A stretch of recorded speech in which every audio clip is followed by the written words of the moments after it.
Before he was an Oscar nominee, Mark Wahlberg embodied Hollywood redemption. The swaggering star of The Departed and Ted built his image on discipline and faith. Tammy Lynn and I are gonna have a baby. Holy you? Yeah, we talked about it today.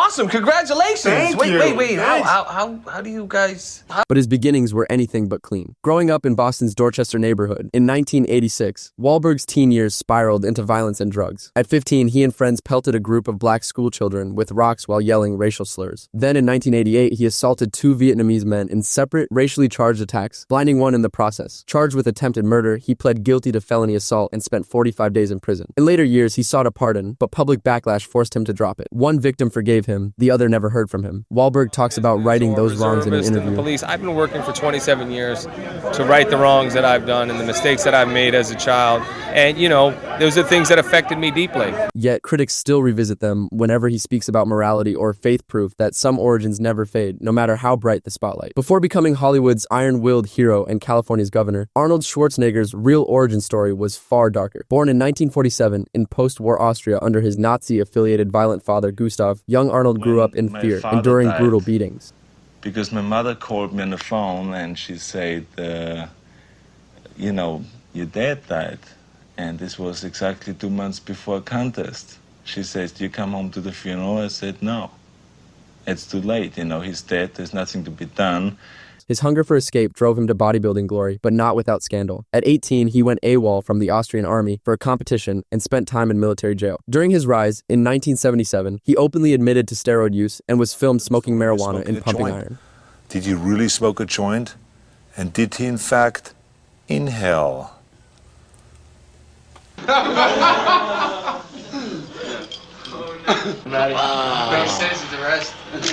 Early interviews revealed a cocky, crude persona, boasting about group sex, using homophobic slurs, and making jokes about the SS. In 1975, he praised Hitler's oratory skills, and in 1986, toasted Nazi-linked Kurt Waldheim at his wedding. Years later, he reportedly paid $2 million to bury the footage. Though he's since condemned extremism and rebranded as a voice of tolerance, his past still shadows the myth of the modern American dream. Long before he became America's favorite dad on Home Improvement or the iconic voice of Buzz Lightyear, Tim Allen's real-life story was closer to a crime drama than a family sitcom. And then on the way over here, my car stalled. I'll take a look at it. Al should look at it. He should look at it. Eileen, I would love to look under your hood. In 1978, at just 25, Allen was arrested at a Michigan airport with over 650 grams of cocaine, facing a possible life sentence under state trafficking laws. To avoid it, he struck a deal, providing information on other dealers to reduce his time, and ultimately served 2 years and 4 months in federal prison. Allen described the experience at a podcast. Because I was in there going, I'm going to kill myself. I can't deal with this because I'm in 11 people in a cell. So I was going to kill myself. Comedy part of me goes, okay, how are we going to do this? The events forced him to rebuild his life from scratch as his felony record haunted him, limiting travel, jobs, and even gun rights. But thankfully, he found his second act through stand-up comedy. Audiences who later adored his wholesome TV persona were stunned to learn of his past. His mugshot remains infamous, but Allen himself calls the arrest the moment that saved my life. Before Danny Trejo became one of Hollywood's most recognizable tough guys, his life was the real version of every prison film he's ever starred in.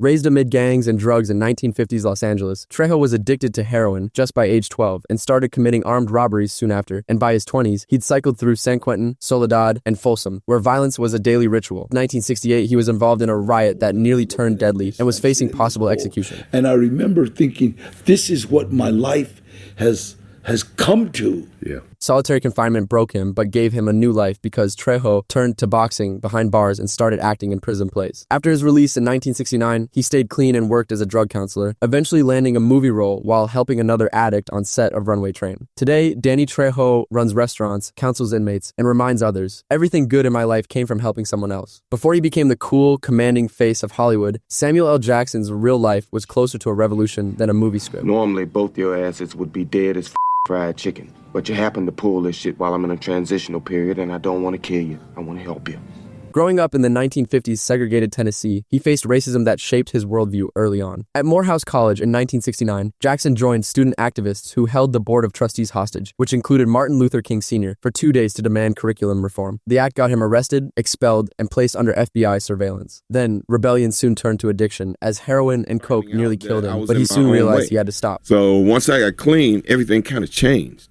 So there's a very distinct correlation of me changing my life and being focused and clear about what I needed to do and my success. In 1991, fresh out of rehab, he filmed Jungle Fever. His character ironically imitated his personal life by playing a crack addict, but that role gave him a second chance at life. Jackson often says sobriety gave him everything fame couldn't. The fury that once drove him to fight the system now drives his iconic performances. Before he became Marvel's ironclad hero, Robert Downey Jr. lived through one of Hollywood's darkest childhoods. Wake up, Daddy's home. Welcome home, son. Truth is, I am Iron Man. Mr. Stark, please. Yes, dear. Could I have your attention? Absolutely.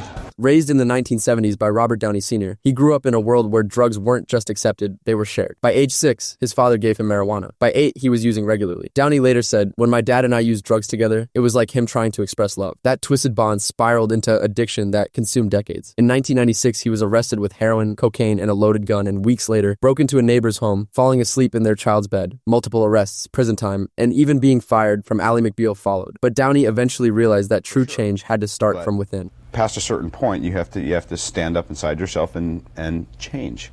You know, everybody does with any issue. Ultimately, anything else is just a really new age excuse, if you ask me. When Hollywood gave up on him, he chose to fight back, and his rise from inmate to Iron Man remains one of the most powerful redemption stories. Before his rugged voice and weathered charm made him one of Hollywood's most respected actors, Nick Nolte's real-life story sounded more like a crime drama than a movie script.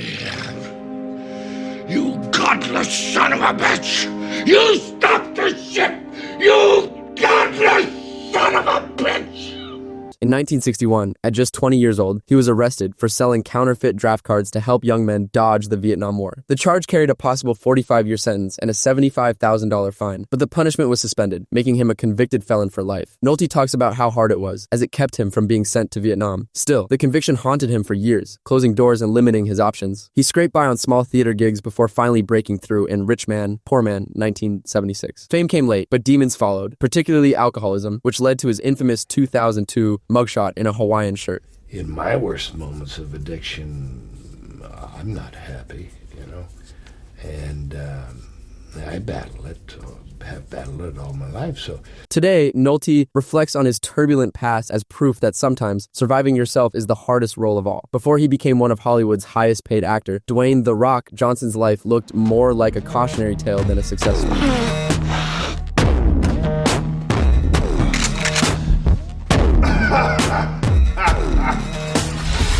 Growing up in poverty during the 1980s, his family was evicted from their apartment in Honolulu more than once. By age 13, Johnson was part of a theft ring targeting wealthy tourists, arrested nearly 9 times before turning 17 in 1989 for crimes ranging from check fraud and shoplifting to fighting. I used to stop at this 7-Eleven, I swear to God, every day, and I used to steal a king-size Snickers bar.